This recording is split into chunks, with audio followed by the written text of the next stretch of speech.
po ang undas, mabenta na naman ang mga kandila. Gawin nating extra income idea yan dito sa Kita Tayo. Kasama po ang owner ng Wilberlin Scents na si Kimberly. Good morning, Kimberly. Good morning. Kimberly, Thank you for joining us. Naman in the morning. Yes. Thank you for having me here. Kimberly, kung ano yung ika-na-sophisticated mo, ganun din yung Ganun itsura. din. Ay, salamat. Paano ba tayo kikita sa paggawa ng kandila? So usually what we do is we customize it according to how our clients want it. So usually it depends on their moods, on their themes, on their scents.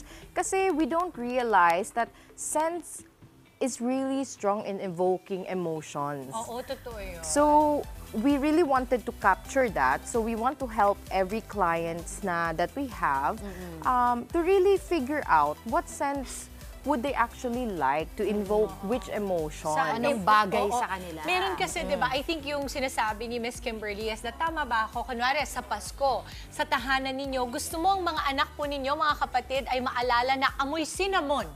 Ang bahay ninyo, amoy tsokolate. Yun ba ang gusto ninyo? So, nagko-customize po kayo ng ganon. Kunwari, Yes. ako ang customer ninyo, Miss Kimberly, gusto ko sana sa bahay ko, mas ma-in-love pa yung asawa ko sa akin. Anong mga scents ang Ano? dapat ganon? Siguro we want to do something very floral and sweet at the same time, no? We might want to do something like English pear and freesia. Ganyan, para mas ma-in-love yung asawa ko. O, mga kapatid, Ano tong inaamoy ko? Mabango-bango siya, ha? Ito ay fresh bamboo. Fresh bamboo. Yes. So yan talaga ang ginagamit namin for relaxing talaga. So, madam, Paano bang... sige. Sige, Hindi, go yung mga ahead. kasi hindi, may nakikita akong gunting dito eh. Hindi naman nawawala to, no? Nandito talaga to? Nandiyan na Okay, sige. Pero para saan po, pakikwento nga kung paano ba ginagawa tong napakabango na mga kandila natin. Okay. So, usually, ang aming sinisimulan namin siya, no, sa tinatawag namin na soy wax. Dahil ito ay very organic. We want to stay as natural as possible. Hindi masama sa environment. Tama. So, ang unang process nito ay tinutunaw po kasi namin siya Okay. at a certain degree.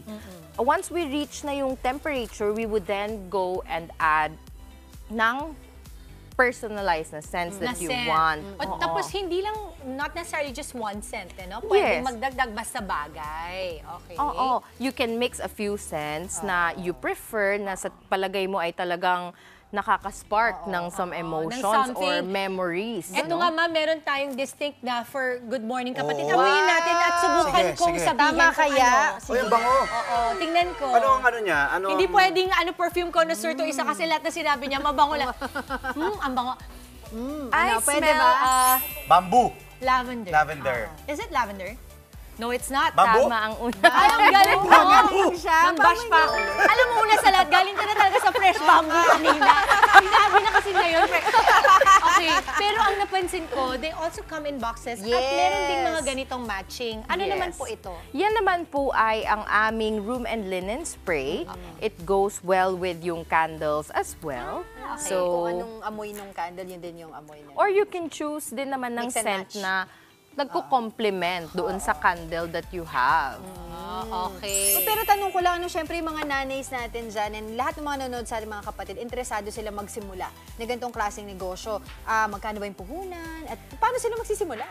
Nung nagsimula lang ako sa puhunan na 3,000 pesos. Not bad! 3,000 lang? 3,000 lang. Kasi tayong mga nanay, no, mapaparaan tayo. That's right. So, sa ganito kasi na ginagawa na kailangan lang tunawin, pwede na yung mga kagamitan natin sa kusina. So yung mga pots and pan, yes, yun muna. mga double boiler. Yun muna. Tapos, once na talagang nag-organically nag-grow ka na, talagang saka ka na mag-get ng more ng materials. iba. Tapos Oo. Kimberly, pakita lang natin kasi ito yung nasa table natin ngayon. Ito ay candle warmer. Hindi kailangan sindihan ang Yes. kandila para maamoy. Correct. Kaya tingnan mo, Andre, hindi siya nakabukas. Kaya, kasi, Yes, kasi kung nasa condo ka or sa lugar ka na marami kayo, hindi pinapayagan minsan ang fire, Bawal. di ba? Minsan nga Oo. induction lang. Correct. So dito sa studio, kaya tayo merong candle warmer para safe, no? Yun yung naamoy natin. No? Madam, paki-promote Oo. po. Saan po kayo mahanap? Paano po kayo mahanap? Go ahead. Please like po ang aming Facebook at Instagram page na Will Berlin Scents and join po kayo sa aming community ng mga scents lovers po. And we'd like to see you there po. Oh, nakikita ko yan lagi sa social media. Maraming salamat po sa inyo, Mami Kimberly ng Will Berlin Scents. Mga kapatid, Dimples Romana po, kumpletuhin ang inyong umaga ng mga kwentong puno ng inspirasyon. Salubungin po ang bawat araw ng may ngiti at pag-asa. Kaya't mag-subscribe na po at mag-follow na sa aming social media pages ng News 5.